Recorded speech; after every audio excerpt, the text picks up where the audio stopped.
Good morning. Happy Thursday. Get my angle right.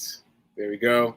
Happy Thursday. Today is, what is today? The 30th day of September, last day of September.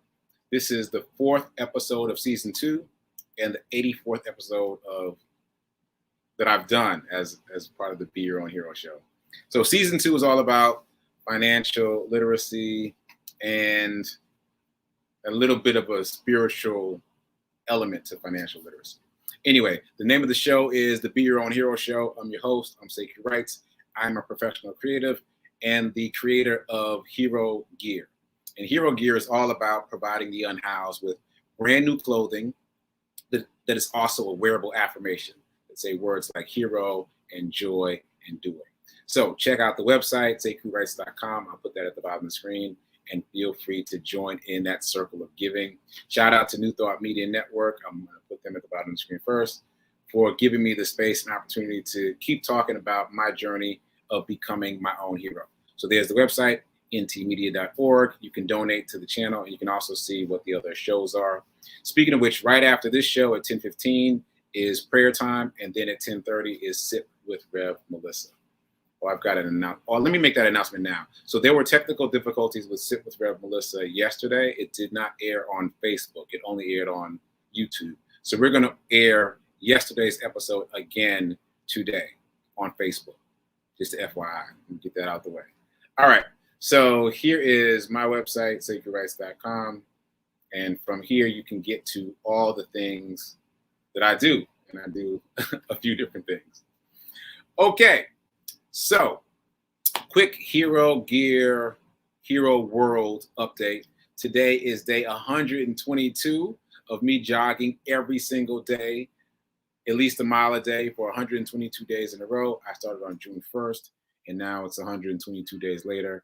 This is also day 20 of me running a 5K every day for the past 20 days. So again, I'm completely exceeding my own expectations. My original goal for running was 30 days, and my original goal for a 5K was 8 days. So I've blown past both of those. So please, please, please consider giving. If you go to my website, right there on the homepage, there's a link that'll take you to the pledge location where you can pledge as little as $1 and pledge as little as 5 cents per mile. Okay, one more announcement about that. I have shifted my charitable giving from my bracelets, from my jewelry, usually bracelets though, to the unhoused. If you've been following me on social media, you know that I've been giving 10% of my proceeds for jewelry and bracelets to various social justice nonprofits for years. And now I've just channeled all of that to the unhoused. So right now, the proceeds are going to my charity run. And then after that, they'll go to nonprofits directly. So feel free to support me by buying a bracelet and know that a portion of your proceeds will go to the charity run and go to the unhoused. Okay, that's all of that. Let's get to our quote, our Bob Proctor quote. I want to drill it home for myself and for you too. And put this up and let's read it together. I am so happy and grateful now that money comes to me in increasing quantities through multiple sources on a continuous basis. One more time. I am so happy and grateful now that money comes to me in increasing quantities through multiple sources on a continuous basis. That is a great affirmation. I love it. I love it. I hope you like it too. Let's drill that home. Okay, so I'm going to jump right into it. From here, let's talk about a few things. I'm just planning a couple things out. So I want to circle back to the smart people thing. I mentioned smart people having financial difficulties a couple days ago, and it resonated with a number of people. I got a number of comments and texts and DMs about it. So what I mean is the studies have shown that smart people are fine getting good jobs. That's what smart people do, good jobs. But in terms of millionaire money, there's a bit of a difference. Most millionaires, not some, not half, most millionaires, according to this study, were C students, D students, and dropouts, versus the the academicians, the PhDs and the terminal degrees, master's degrees, all that, those folks were doing okay, but not financially independent.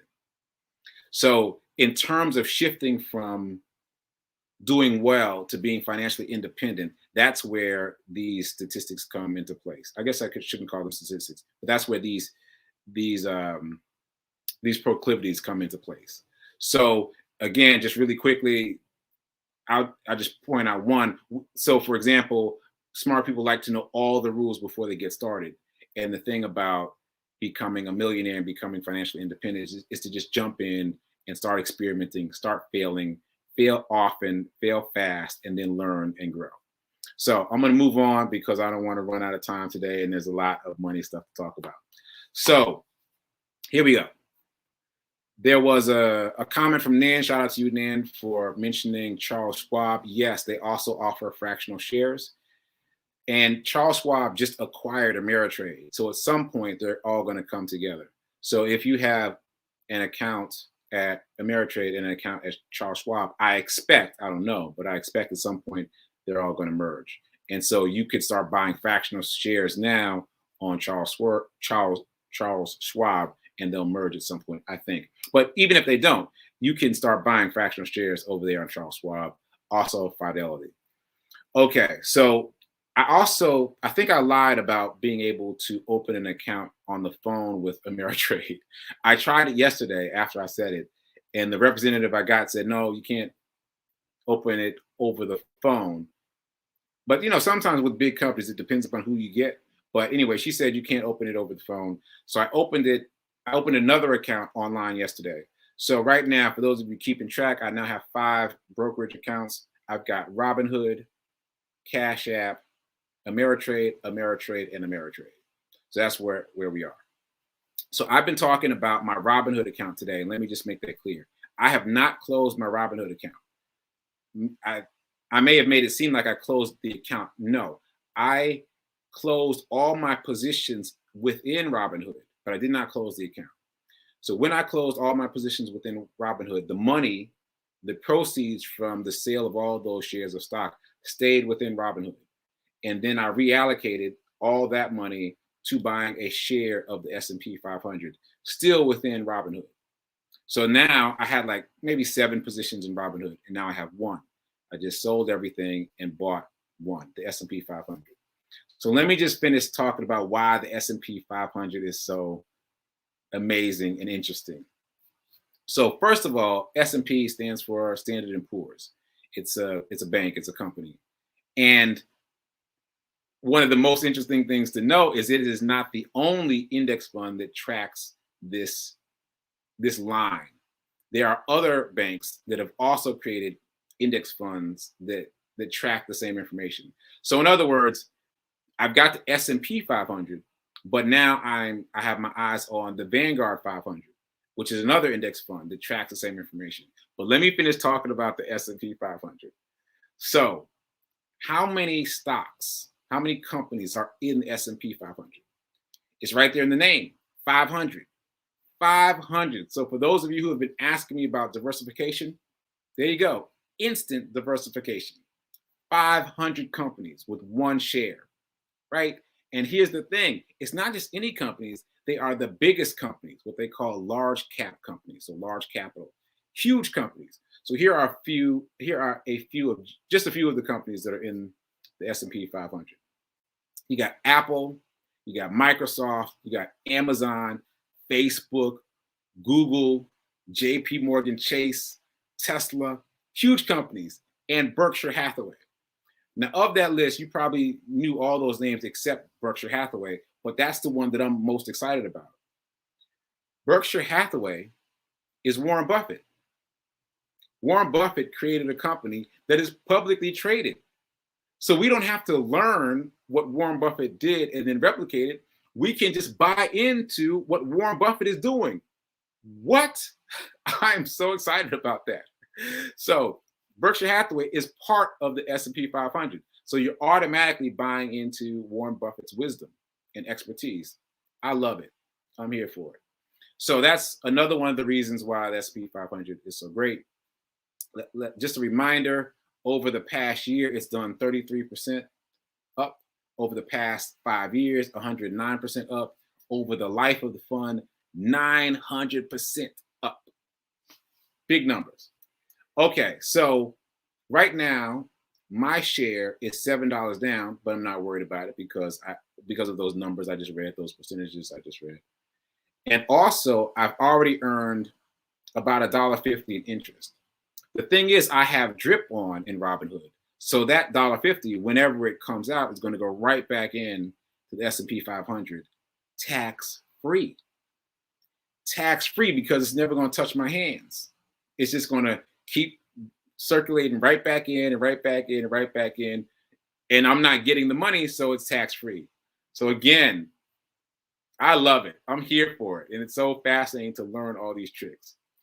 Also, there is an expense ratio. An expense ratio is essentially the fee charged by whoever comes in and manages the company. So at some point, the S&P, Standard & Poor's, comes in and they say, all right, this company is underperforming. We're going to kick them out and we're going to bring this other company in. So it's not actively managed. It's kind of passively managed, which I would call occasionally managed. Anyway, there's a fee for this.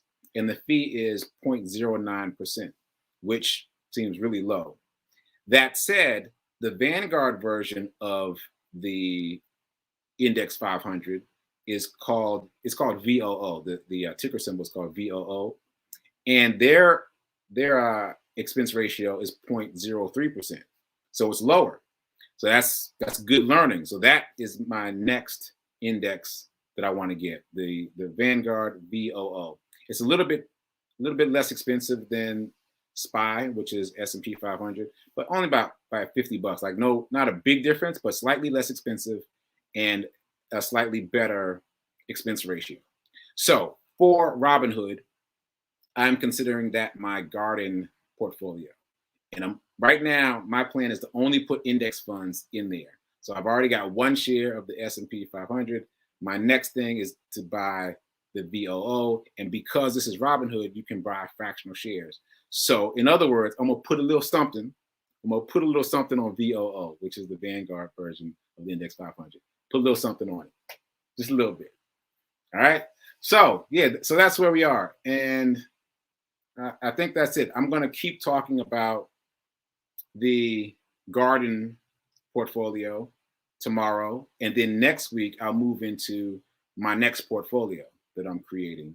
Because again, my intention is to have at least 5 different portfolios for 5 different purposes. That's keeping me organized. All right, so this one is for growth, gardening. Drop the money in there, forget about it. Just know when you look up in 5, 6, 7 years, it'll be lovely. And you can pass it on to whoever else, pass it down the line so that they can have that generational wealth, that stockpile. You just tell them, don't sell it. Whatever you do, don't sell it. Just leave it in there and let it grow. That's the garden account. Okay, so I'm closing out. Prayer time is coming up. I'm going to check your comments right after the show and see if I got any more questions. And then you'll see Reverend Melissa at 10:30 Eastern. But just a reminder, it is a replay of the show that played yesterday only on YouTube. It didn't play on Facebook for some reason, but we got it fixed today. So it's going to be a replay of yesterday's episode. So if you saw her on YouTube yesterday, it's going to be the same episode. But if you didn't, then you'll see that episode. Okay, I hope that makes sense. Anyway, keep doing. Be a hero. Be your own financial hero. Make sure you check out the podcast, Get Rich 101. And remember that now is better than perfect. And I'll see you tomorrow at 10 a.m. Eastern. Later.